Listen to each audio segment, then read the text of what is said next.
Welcome to the happiest, healthiest city in the USA. I'm Sandra Rupp. Thanks so much for watching.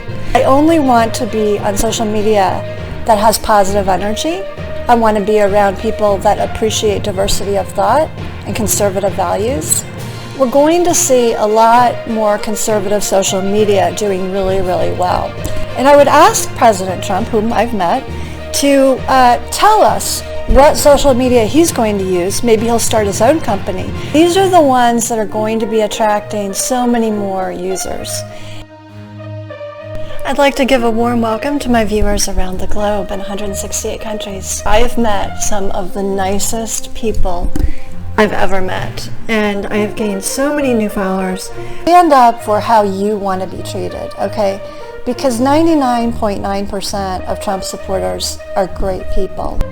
This country was based on freedom of speech, so I admire the people who speak up, whether it is Get on Gab, Parler, yes, it will be back up, don't worry, MeWe, Signal, Telegram, Rumble. This is the social media people are going to be using. Because think about it, there's 75 million plus people who voted for President Trump. 91% said they would vote for him again. Albert Einstein said, imagination is more important than knowledge. And I often say that to my STEM majors out there. It's much harder to find a leader or a dreamer or someone who can communicate a strategic plan of where do we go from here. So that's a real talent. It's a rare talent. There should be a day where President Trump says, okay, we're all going to leave Facebook and Twitter today. They try and silence people through intimidation. Those are the people that got blocked, okay? I've been a little bit too nice, but I think that going forward, we have to protect ourselves from communism. I won't do business with companies where the CEO is extremely radical, left-wing, liberal, and only hires liberal people. And I've seen this primarily in the media business and the big tech industry. I've also said that the men at Davos don't treat conservatives and women well. I do executive coaching and I do video interviews. And I want only to work with people who are good people. I also have communicated to Rick Scott, and he has used some of the same verbiage that I talked about in my last video about Section 230 and censorship and the concerns there. And when I see things not being done with integrity, I always speak up, and I always will. The second trend that I'm seeing is the rise of people moving to conservative communities. If you go on to the United Van Lines website, there was an article of the top 10 places people are moving away from cities and the top 10 cities where people are moving to. And Senator Ted Cruz actually tweeted this. It was very interesting. All 10 of the places they're leaving are run by Democrats. All 10 of the places people are moving to are run by Republicans. So many people move to places like Florida and Texas. These are well-run states. They're run by Republicans, okay? They're based on American values of freedom, freedom of speech. I think, between my senators and my governors, we're just got fantastic people here. He said he will never lock down again. That is so smart. And I'm not surprised. The guy's very intelligent. But what I find really interesting is it's actually Stanford University in California that came out with a big study. It's all been peer reviewed. It's been published. That lockdowns didn't do any good. We will be frequenting conservative companies. I'm going to buy local. Okay, so I'm going to go to the smaller shops and pharmacies and stores and bookshops. Anything that's not associated with a big company that has a left-wing CEO. So those companies are off of my list, not buying it. And the companies that I will be shopping at are companies that welcome good people. There's going to be a lot of discussion about election machines going forward. And there's going to be a lot of investigation into this. And we're going to find out a lot of things. In fact, I'm willing to predict that this is an idea for President Trump. I would put the presentation that you are going to present to Congress, your team, Patrick Byrne, you should do it too.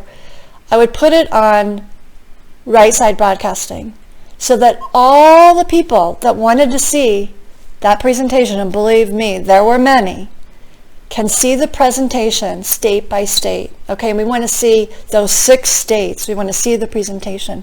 So going forward, we're very curious to see what President Trump is up to next. I think that there will definitely be a media component to it, as well as a political component. You can't impeach someone after they've left the White House anyway. They're afraid of President Trump. They know he's a great leader. And they know that he's got the inside scoop on what happened. The #1 best-selling book on Amazon a few days ago was a book on Antifa. It's coming out in February, about how Antifa is trying to destroy democracy. And it hit #1 right after the Capitol riot. Americans deserve to see the presentation on this election and decide for themselves what they think happened. And we, the people, are the ones who run this country. What I don't like is the meddling from corporate CEOs. And I'll give you an example of this. Just the other day, the Lowe's Hotel company said that they were going to cancel a fundraiser by Senator Josh Hawley of Missouri because he had supported President Trump. Well, let me tell you something, Jonathan Tisch, who's the CEO. If you're going to treat Republicans that way, who stand up for integrity, why would anyone want to walk into a Lowe's hotel? I mean, I can't imagine.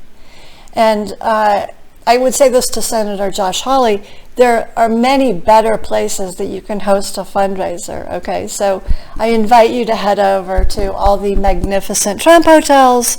We're already seeing Marxism and communism at Harvard, all right? They're trying to get together this petition to take away the degrees of amazing people like Senator Ted Cruz and Kayleigh. And I know a lot of parents who would not send their child to any Ivy League school. They don't want their children to be indoctrinated by these schools and these professors.